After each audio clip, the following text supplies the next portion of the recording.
పట్టణ హమాలీ కార్మికులకు గుర్తింపు కార్డులు పంపిణీ చేసిన దర్శి ఎస్ఐఎం మురళి.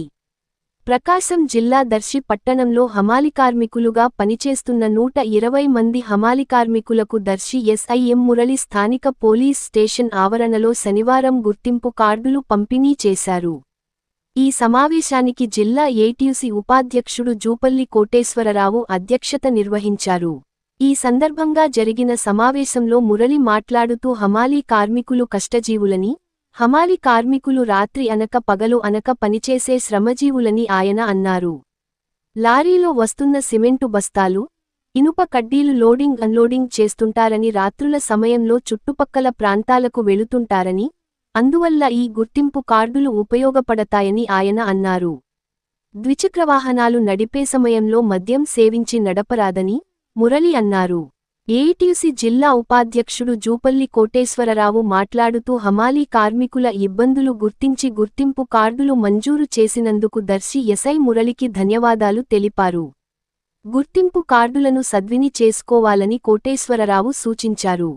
జిల్లా ఏఐటీయూసీ ఆర్గనైజింగ్ కార్యదర్శి కోటంశెట్టి హనుమంతరావు మాట్లాడుతూ హమాలీ కార్మికులంతా కలిసికట్టుగా పనిచేయాలని ఆయన తెలిపారు. అనంతరం హమాలీ కార్మికులు దర్శి ఎస్ఐని శాలువాలు కప్పి పూలదండలు వేసి ఘనంగా సత్కరించారు. ఈ కార్యక్రమంలో జిల్లా ఏఐటీయూసీ నాయకులు సింగరాకొండ శీను, హమాలీ మేస్త్రులు బీర్జాల శ్రీనివాసరావు, వెంకట్రావు శీను, చెన్నకేశవులు, భిక్షాలు తదితరులు పాల్గొన్నారు. మంచి వాళ్ళతో మంచిగా ఉంటాం, చెడ్డవాళ్ళతో అలాగనే కఠినంగా ఉంటాం. కాబట్టి మీరందరూ కూడా కష్టపడి ఒళ్ళొంచి శ్రమించి పనిచేసుకునేవాళ్ళు. మేము మిమ్మల్ని ఇబ్బంది పెట్టాలని ఎక్కడా అనుకో. మీరు కూడా మంచిగా కష్టపడండి, కష్టపడుతున్నారు. మంచిగా పిల్లలను చదివించుకోండి. మీకు అందరికీ పిల్లలు ఉంటారు.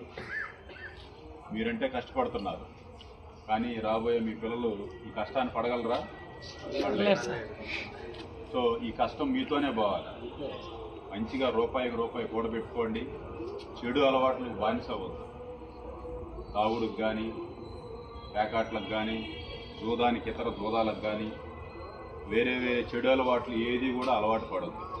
మంచిగా తినండి, కష్టపడండి, పిల్లల్ని జాగ్రత్తగా చూసుకోండి, పిల్లల్ని మంచిగా చదివించండి.